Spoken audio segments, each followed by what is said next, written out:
Olá, feliz sábado. Sejam todos bem-vindos a mais uma Escola Sabatina. Deus seja louvado pela sua presença nessa manhã de sábado. Nós agradecemos a todos que nos acompanham pelo nosso canal Esperança e nós pedimos a você, por gentileza, se você gostou da nossa programação, então você não esqueça de compartilhar conosco aí para os seus amigos esse conteúdo maravilhoso, tá bom?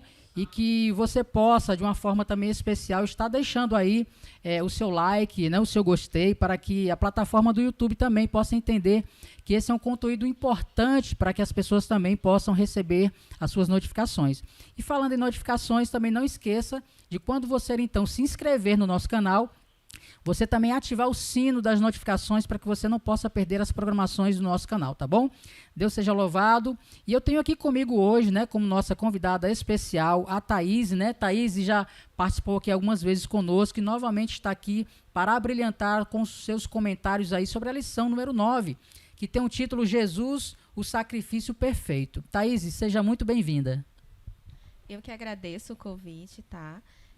Já estava com saudade de estar aqui. E vamos lá, né? Vamos aprender de Cristo para que assim possamos cumprir a nossa missão, né? E entender o sacrifício dele é muito importante para a gente entender qual é o papel dele no céu, o que Cristo está fazendo hoje no céu, né? E o livro de Hebreus traz muito isso para nós. Então, hoje nós vamos entender melhor um pouquinho, né, desse sacrifício perfeito que foi o sacrifício de Cristo. Amém, né? Neste momento eu queria que você pudesse estar atento, se você puder pegar aí uma caneta e um papel, para que você pudesse anotar aí quais são as formas de você adquirir a lição da Escola Sabatina, tá bom? Primeiramente, você pode estar hoje à noite, tá bom? Acessando o site da CPB, cpb.com.br, e você está ali então adquirindo a lição da Escola Sabatina Avulso. Mas nós sempre aqui indicamos para que você possa estar ali fazendo a assinatura anual da Escola Sabatina, tá bom? Falando em assinatura anual, eu tenho aqui comigo a minha lição. Eu fiz a assinatura este ano, certo?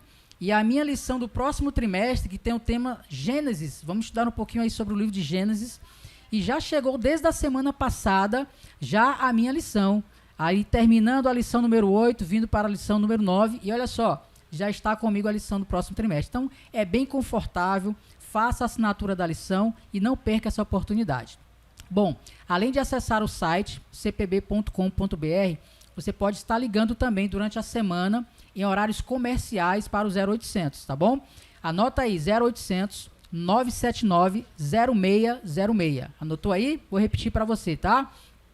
0800 979 0606, tá bom? E para você que mora aqui em Natal, de uma forma confortável também, você pode estar se dirigindo ali então ao Centro Empresarial Sun City, ali em Lagoa Seca, fica ali entre o 7º Cartório e ali a Praça da Árvore de Natal, muito fácil de encontrar. Chegando lá no Centro Empresarial Sun City, você vai procurar a galeria Novo Tempo Story, tá bom? E ali você vai fazer então a sua compra da sua assinatura. E se você também quiser adquirir outros alimentos espirituais, também fique à vontade, tá bom? Tá aí a dica, não fique sem a lição, esse pão da vida por meio da lição da Escola Sabatina. Nós temos aí então a palavra de Deus para nós. Muito bem, neste momento eu queria que você, aí onde você está, feche os seus olhos. Eu vou convidar aqui a Thaís para que ela possa, junto conosco, orar, pedindo então para que o Espírito Santo de Deus nos envolva e ilumine a nossa mente para então estudarmos a lição. Oremos. Santo, santo Deus, maravilhoso Pai, Senhor que habita nos mais altos céus e que também temos a certeza que está aqui em nosso meio através da pessoa do Espírito Santo. Senhor, neste momento nós gostaríamos de te agradecer pela oportunidade que o Senhor nos dá no teu santo dia de estarmos aqui reunidos, mesmo que de forma virtual, Pai, para estudar a tua palavra. Te pedimos que o teu Santo Espírito neste momento nos ilumine e que nós venhamos entender, Senhor, o abrir da tua palavra, que nós venhamos entender o que o Senhor quer falar conosco. Por favor, esteja com cada um de nós, tanto aqui neste local, como também na casa de cada um que está assistindo, Senhor, participando deste momento, dessa recapitulação da lição da Escola Sabatina. Te suplicamos estas coisas, no doce nome de Jesus Cristo. Amém. Amém. Louvado seja Deus por essa oportunidade. Nós temos em nossas mãos esse alimento diário, que é a lição da Escola Sabatina, e nós temos uma riqueza tão grande de informações, não é, Thaís, com relação ao plano da salvação, que... É um curso de teologia, Exatamente, né? Era isso mesmo que eu ia falar. É como se estivéssemos aí na faculdade, né? Fazendo ali o curso de teologia. Então, aproveite, tá bom? Adquira a lição da Escola Sabatina. A lição número 9 desse trimestre, dando continuidade aqui, né, ao estudo do livro de Hebreus. Nós temos, então, como título dessa lição número 9 o seguinte, como nós falamos, Jesus, o sacrifício perfeito. E o verso para memorizar está lá no livro de Hebreus, no capítulo 10, no verso 14, que diz o seguinte: porque com uma única oferta aperfeiçoou para sempre os que estão sendo santificados, né? Aqui está o verso áureo, aquele verso que abre, então, os nossos comentários para essa lição. E, Thaís, eu gostaria de comentar com você o seguinte, que a lição abordou aqui para nós nesse início, algo muito interessante com relação à morte de cruz, é que uma pessoa que era ali, então, condenada a morrer na cruz, era algo ali realmente de uma coisa muito trágica, era alguém que realmente cometia uma atrocidade absurda, ou seja, para morrer ali numa cruz teria que ser um prisioneiro realmente que tivesse cometido algo de muito grave, né? E eu queria que você comentasse um pouquinho sobre isso, sobre o porquê que Jesus então foi considerado como alguém tão malfeitor assim.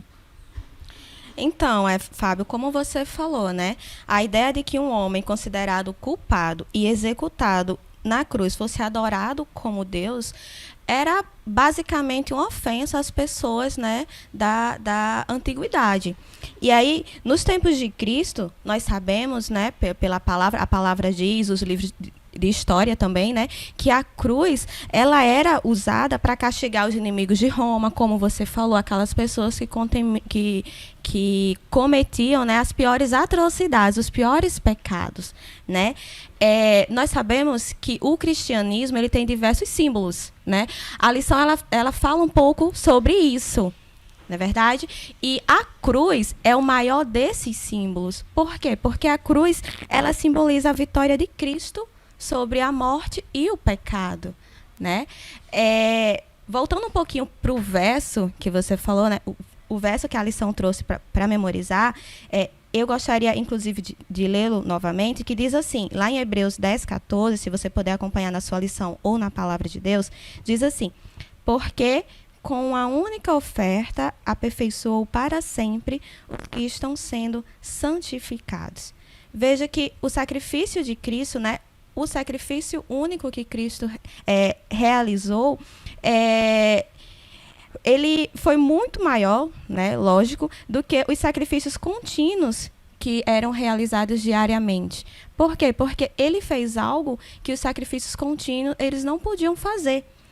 O sacrifício de Cristo, ele purificou algo que esses sacrifícios eles não podiam purificar, que foi a nossa consciência. A Ellen White ela traz um comentário interessante a respeito disso, que diz assim, eu vou ler, tá? Que diz Pode assim: ficar à vontade. O pecador não precisa perecer se tiver fé na maravilhosa eficácia da cruz de Cristo.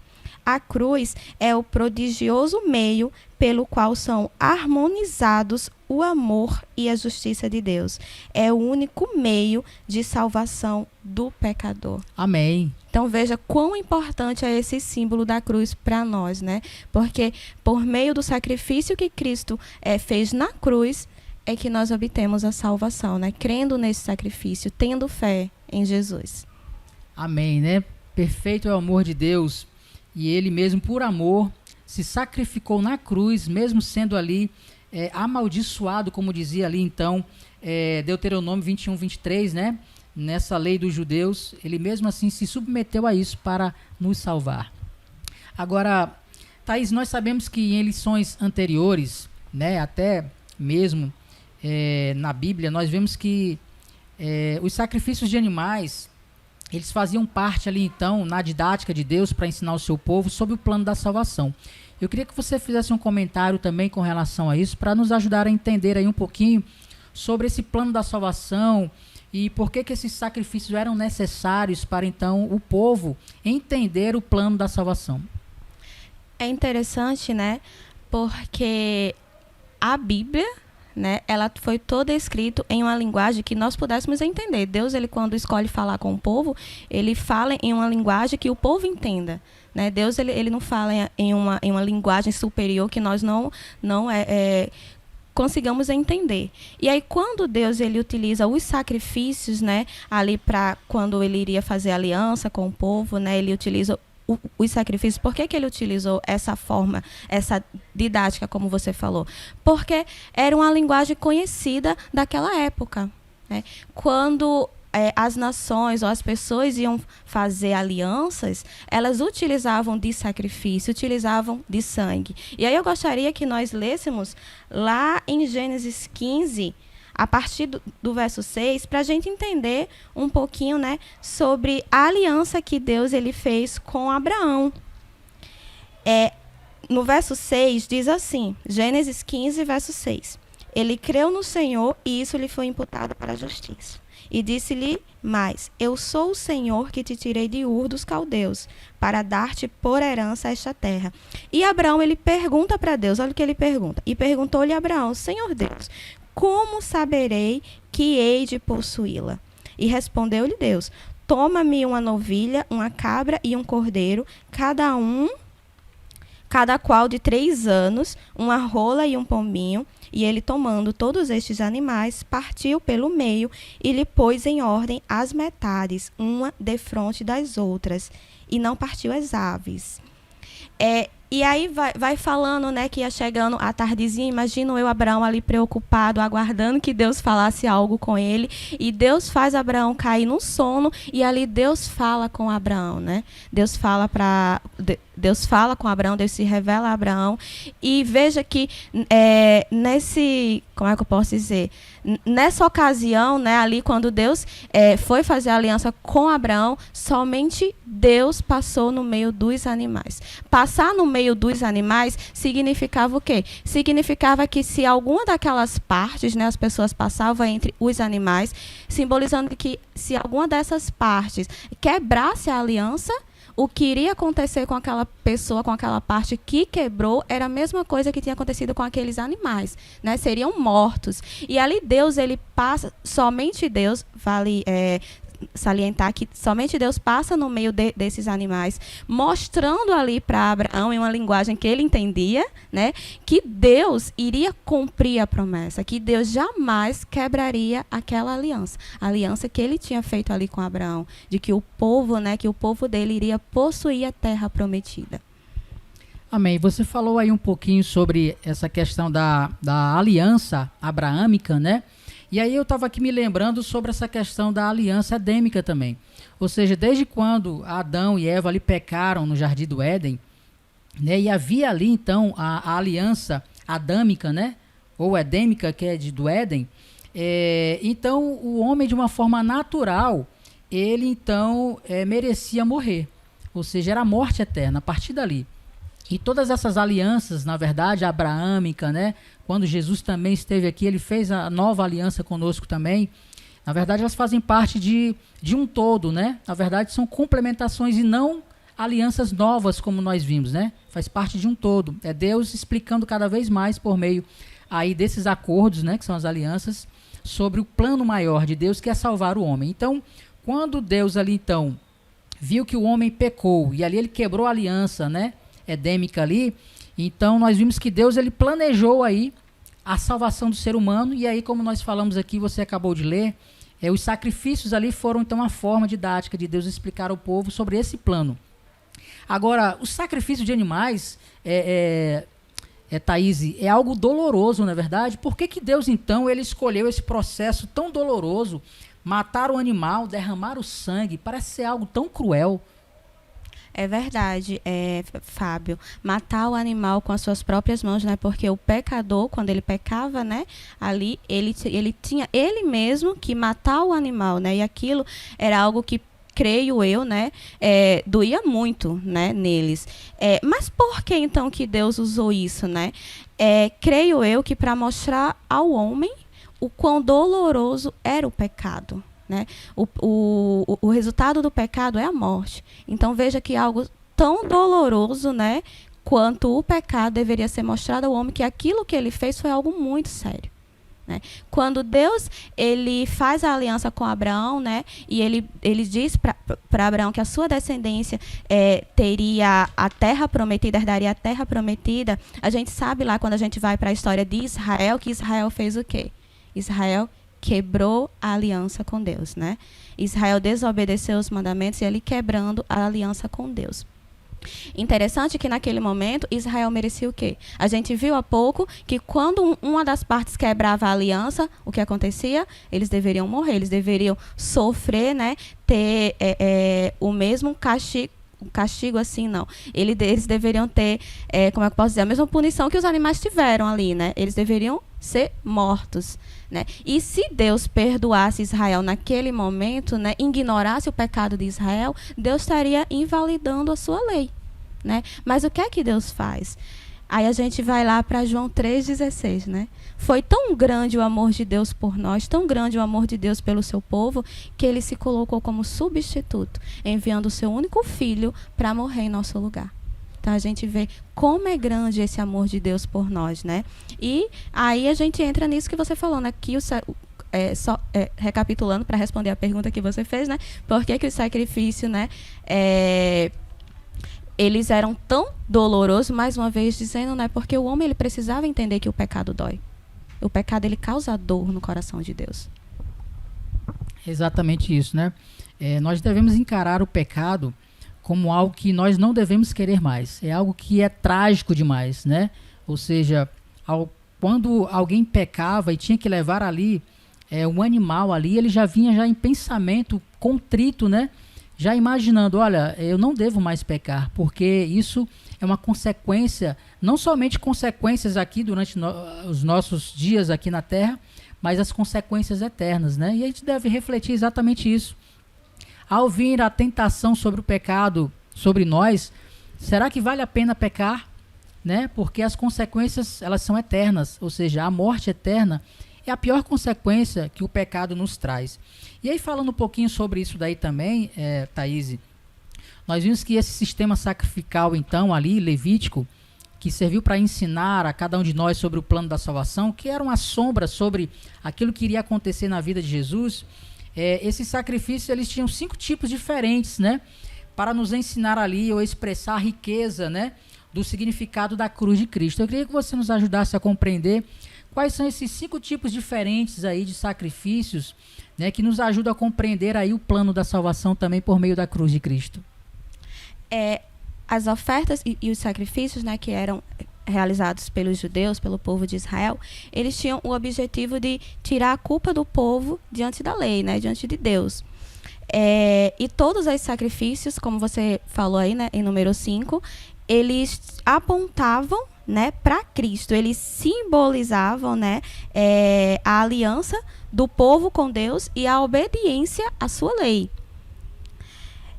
O pecador ele deveria participar dos sacrifícios, não só participar desses 5 sacrifícios, mas eles também deveriam praticar os ensinos. Esses sacrifícios, eles tinham algo a ensinar. E o que eles tinham a ensinar, né? Quando a gente vai lá para Efésios 3, 14 e 19, 3 do 14 ao 19, Paulo, ele ora em favor do povo, né? E ele ora para que as pessoas, né, elas fossem fortalecidas pelo Espírito Santo, para que as pessoas elas conseguissem entender o amor de Cristo, o amor de Deus, através desses sacrifícios que já aconteciam, né, mas que em Cristo não precisou mais ser realizados, e eu estou entregando um pouco da próxima lição, então vamos parar aqui, né? E ali Paulo ora, né, para que o amor de Deus ele fosse cada vez mais presente em nosso coração, o Espírito Santo, para que nós conseguimos entender como é grande o amor de Deus, né, por nós. E os judeus e Israel, eles entendiam um pouco desse amor através desses sacrifícios, certo? Existiam vários sacrifícios, como o Fábio falou. O holocausto, né, exigia que todo o animal ele fosse consumido no altar. E o que ele representava? Ele representava Cristo, cuja vida foi consumida por nós. Mesmo sendo igual a Deus, Jesus ele se esvaziou, assumindo a forma de servo. Né? Eu fico imaginando quão interessante é imaginar um Deus que deixou a sua divindade e veio aqui nascer como homem para sofrer em nosso lugar, né? Tem muitas pessoas que acham que sofrem, né, Fábio? E eu fico imaginando, né, o sofrimento de Cristo, o que Cristo não passou. Né? É inigualável, realmente. E tinha um outro tipo de sacrifício, que era a oferta de cereais. Esse tipo de sacrifício demonstrava gratidão, né? Aqui não tinha sangue, então demonstrava gratidão pela provisão divina do sustento de Deus para o seu povo. E ele também apontava para Cristo. O que ele representava? Ele mostrava Jesus como o pão da vida, por meio de quem nós teremos a vida eterna. O outro sacrifício que tinha era a oferta de sacrifício pacífico, que isso implicava em uma refeição comunitária com os amigos e a família ali, né? Isso representava Cristo, cujo o sacrifício nos proporciona paz. Também tinha a oferta pelo pecado, a oferta de purificação, que essa oferta ela provia expiação pelos pecados. Esse sacrifício enfatizava o papel do sangue do animal, que representava a sua vida, para oferecer redenção pelos pecados. Tinha a oferta pela culpa ou de reparação, que proporcionava perdão nos casos em que a reparação ou restituição era possível. O perdão de Deus não nos livra da responsabilidade de reparar ou restituir, sempre que possível, a quem prejudicamos. E é interessante nós... nesses sacrifícios, né, nós conseguimos entender a dimensão do amor de Deus por nós.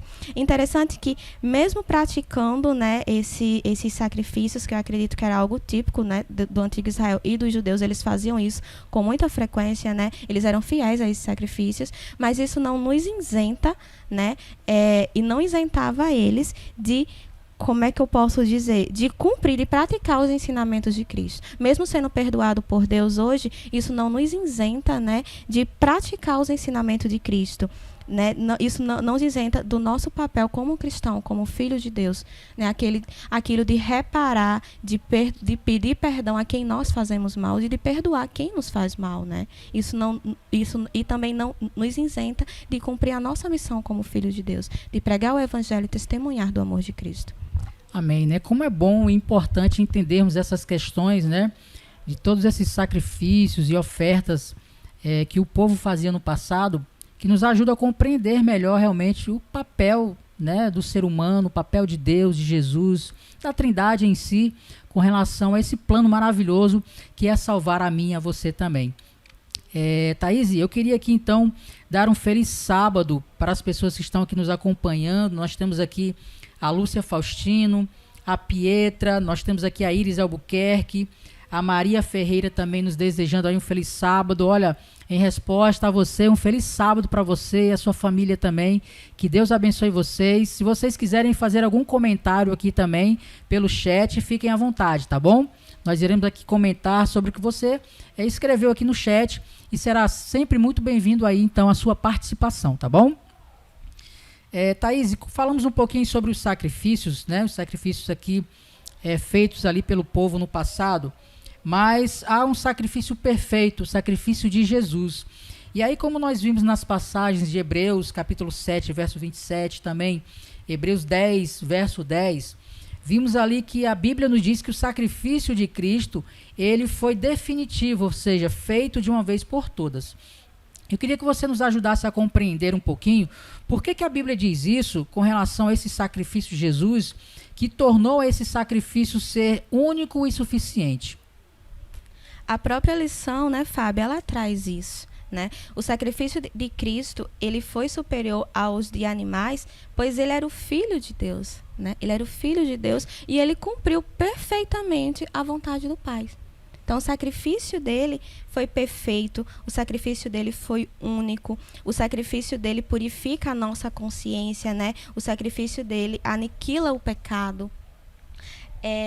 E aí a própria lição traz isso, né, de que o sacrifício de Cristo, ele tem várias implicações importantes.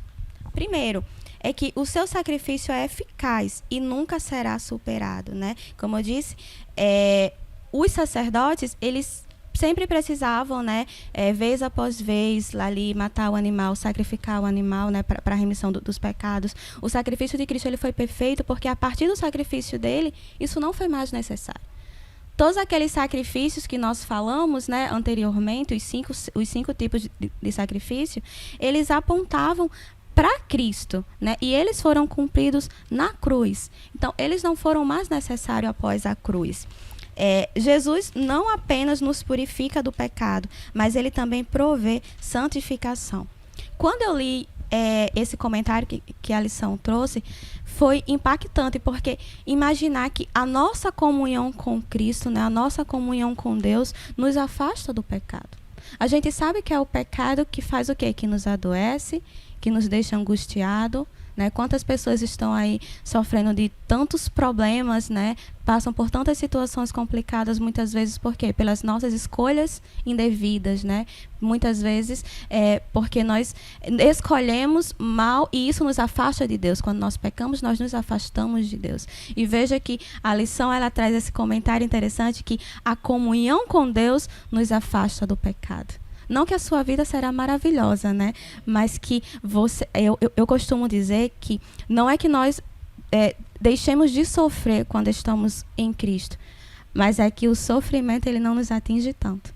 A própria palavra de Deus, ela diz que nós desfrutaremos de uma paz inigualável, que somente Deus pode dar. Então é aquela velha história, né? A gente passa pela prova dando glória a Deus, né? E nós temos isso por quê? Porque um dia Jesus morreu na cruz para nos salvar. Um dia Jesus se sacrificou, né? Se colocou em nosso lugar. Como é maravilhoso poder compreender essas coisas, né?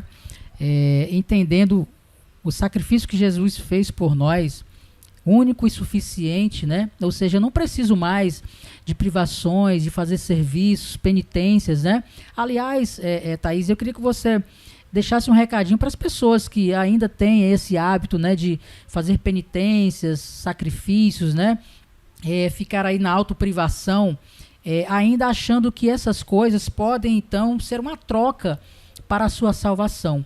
Você comentou ainda há pouco, de forma um pouco mais rápido, eu queria que você complementasse um pouquinho, que o sacrifício de Jesus, sendo o único verdadeiro, né, e suficiente, ele pôs fim a todos os sacrifícios, ou seja, eu não preciso mais, talvez aí uma penitência, andar de joelhos, ou vestir um certo tipo de vestimenta, porque isso tudo já foi colocado de lado, já foi por terra com o sacrifício de Jesus, não é mesmo? Queria que você explicasse um pouquinho para nós sobre essa questão, à luz da cruz de Cristo, sobre como são vistos então essas penitências, esses sacrifícios então hoje em dia.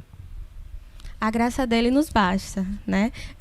É uma palavra que a gente conhece muito, né? A graça de Cristo nos basta. Nada do que eu possa fazer vai fazer Cristo, vai me tornar melhor diante de Deus, né? Ele se sacrificou, o sacrifício dele foi perfeito, único e suficiente para me salvar, né? Claro, essa palavra é muito forte, né? Isso. Claro que eu não estou dizendo aqui que você não precisa mais, digamos, cumprir, como é que eu posso dizer, obedecer, porque obedecer é diferente de fazer sacrifício, né? Claro que viver à luz da Bíblia, nós temos que entender que não é fazer sacrifício. Aquele que tem a fé em Cristo, aquele que tem comunhão com Cristo, aquele que crer no sacrifício de Cristo, ele vai querer andar, ele vai andar como Cristo andou. E andar como Cristo andou é viver à luz da Bíblia, não fazendo sacrifícios, mas tendo atitudes que Cristo teria, né? Quando se vê diante de alguma situação, tendo a atitude que Cristo teria. Isso não significa dizer que eu estou fazendo sacrifícios, né? Tem muitas pessoas que acham que cristão, que crente vive fazendo sacrifício, né? Porque no sábado, não sei, de repente o não trabalhar para eles é um sacrifício para nós, não sabendo que isso é uma dádiva, né? Que ser cristão é algo privativo, e não é. Pelo contrário, né? A palavra dele nos liberta, na verdade, né? Nos liberta. E não nos deixa mergulhado em meio a tantas regras, né? Exatamente, né? Porque o que o mundo prega, né? Muitas vezes as pessoas, elas são escravizadas pelo mundo, né? Os gostos, os costumes, e a palavra de Deus, ela faz isso, ela nos liberta. Então, crer no sacrifício de Cristo é ser livre. Não é viver praticando o sacrifício, é ser livre, na verdade, né? Crendo unicamente na graça salvadora dele. Amém, né? Louvado seja Deus, porque o Senhor nos deixou essa palavra que nos liberta, né, a cada dia. Thaís, eu gostaria então que você nos ajudasse a compreender também um pouquinho nessa questão dos sacrifícios também. No Antigo Testamento, as pessoas levavam ali o cordeirinho, como nós comentamos, eles sacrificavam o cordeirinho, aspergia ali então o sangue, né, ali no santuário. E aí havia todo um simbolismo também nesse santuário terrestre sobre também a questão da purificação. E aí nós vimos que existe um simbolismo tanto para o simbolismo ali da purificação do santuário terrestre, como também no santuário celestial. E eu queria que você nos ajudasse a entender um pouquinho sobre esse santuário terrestre, o santuário celestial. O santuário celestial realmente, ele precisa ser também purificado, é isso mesmo? Eu gostaria de pedir que vocês abrissem lá em em Êxodo 34. Vamos ler um verso para a gente poder entender um pouquinho disso que era feito, né, no santuário terrestre, que apontava para o santuário celestial. Gênesis 34, verso 7, que diz assim. Êxodo 34, verso 7, que diz assim: que guarda a misericórdia em 1000 gerações, que perdoa a iniquidade, a transgressão e o pecado, ainda que não inocenta o culpado, e visita a iniquidade dos pais nos filhos e nos filhos dos filhos até a terceira geração. A palavra hebraica aqui, original para perdoar, né? Deus, ele nos perdoa, significa basicamente carregar, suportar, né? Cristo, ele carregou os nossos pecados. Cristo, ele fez por nós algo que nós não poderíamos fazer, que é suportar, carregar os nossos pecados. E isso remetia um pouco ao que o sacerdote fazia lá no Velho Testamento, né, no santuário terrestre. Quando o pecador, né, ele pecava, o que ele tinha que fazer? Ele levava o animal, o cordeirinho ali, até o santuário, né, até o pátio. Quando ele empunhava suas mãos sobre o cordeiro, o seu pecado, de forma simbólica, né, era passada para o cordeiro. Ali ele matava o cordeiro, né, e sacrificava o cordeiro, e ali o sangue, né, daquele cordeiro escorria, né, e aí aquele sangue, simbolicamente, com o pecado do pecador, era levado, era carregado, né, pelo sacerdote até o santuário. E ali era transferido para quem? Para Deus. Então, isso acontecia durante todo o ano, né? E uma vez ao ano, o que acontecia? Acontecia a purificação do santuário, né? Que era quando como é que eu posso dizer? Os pecados que estavam ali, né, era transferido para Azazel, e aí nós sabemos, né, como que isso acontecia. Azazel representava o bode, né, representava Satanás, e ali ele era enviado para o deserto, certo? E aí fica a pergunta, e hoje, como que isso acontece? Né? Quando nós pedimos perdão pelos nossos pecados simbolicamente são transferidos para Cristo. E aí surge aquela pergunta, e que eu acredito que muitos tenham dúvidas, né? Então isso significa, se Cristo está no céu, né? Ali, no santuário celestial, isso significa que o santuário celestial tem pecado? Né? É difícil imaginar pecado no céu. Como assim? Como é isso, né? Então, o que acontece? Se nós realmente pensarmos em pecado como uma substância ou algo do tipo, realmente não faz sentido pecado no céu. Mas imagine, quando a gente vai para a palavra, muitas vezes nós vemos pecado como o quê? Pecado é geralmente relacionado a um registro, a uma lembrança, a uma memória, né? Quando diz Deus não se lembrará dos seus pecados, a gente vê registro. Até nós mesmos, né? Quando os nossos pecados são perdoados, fica a lembrança ainda, né? Nós somos perdoados, mas fica a lembrança. Não que aquilo nos doa, mas fica ainda a lembrança, né? Então, imagine que esses registros, eles estão sim no santuário, né? Eles estão sim lá no santuário. E um dia haverá purificação, né, desse santuário celestial. E todos esses pecados, eles serão imputados sobre Satanás, que é o originador do nosso pecado, de todos os pecados, né? Então, quando a gente olha aqui para quarta-feira, né, e faz essa alusão do santuário terrestre com o santuário celestial, é basicamente isso, né? Essa ligação. Exatamente, né? É interessante compreendermos todas essas questões sobre essa transferência da culpa, né, do pecado. E aí nós entendemos muito bem agora sobre o papel de Jesus, né? Jesus, ele é o nosso advogado, mas também um dia será o nosso juiz também, né? E ali então será feito o juízo final após o milênio. Agora eu gostaria de deixar uma reflexão para você, uma pergunta retórica que a lição também nos trouxe aqui, falando dos nossos pecados, né? O pecado individual de cada um de nós. Pensando nisso, eu queria que você refletisse no seguinte: pense no que você e eu enfrentaríamos se nós tivéssemos que receber o castigo justo por causa dos nossos pecados, né? E aí a gente compreende agora o papel de Jesus. A morte eterna seria aí o caos, então, realmente, da atrocidade de cometer os pecados. E toda vez que nós pecássemos, se não fosse a misericórdia e a justiça de Deus, estaríamos perdidos, não é mesmo, Thaís? E nós vemos aqui, então... Não faria mais sentido viver. Exatamente. Pelo menos não para mim. Porque imagine você viver aqui no mundo, né, que a gente... A condenação já era certa, exatamente. Né? Uma vida de sofrimento, né? E aí... no fim, condenação. Isso para mim não faz sentido viver. Para que viver, né? Exatamente. E Jesus, quando se sacrifica na cruz, ele nos garante isso, né? Amém. A vida, né? Eterna, a esperança, né? A vida, a garantia de que tudo isso passará. Que um dia nós estaremos em um lugar onde não haverá mais dor, onde não haverá mais sofrimento, onde não haverá mais pranto. E um dia nós estaremos junto com ele, né? Essa foi uma promessa que ele nos fez, Amém. Né? Louvado seja Deus. E a gente falando um pouquinho, Thaís, sobre essa questão do juízo também de Deus, se você estiver interessado em receber algum estudo bíblico, tá bom? Você pode entrar em contato aí então com a Igreja Adventista, tá bom? Você vai receber aí então, por meio, em algum momento aí durante a transmissão, o telefone do WhatsApp, tá bom? Da nossa igreja, para que você possa pedir aí então estudo bíblico, ou entrar em contato conosco também pelo chat aqui, com o pessoal da comunicação, para receber o seu estudo bíblico, tá bom? A gente vai falar um pouquinho aqui sobre essa questão do juízo de Deus, que reflete o seu caráter, né? O caráter de Deus.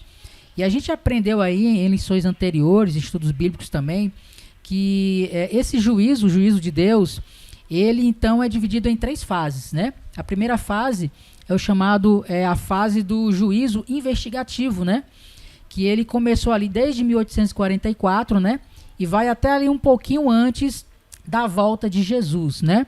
E depois vem ali então a segunda fase do juízo, que é o juízo comprobatório.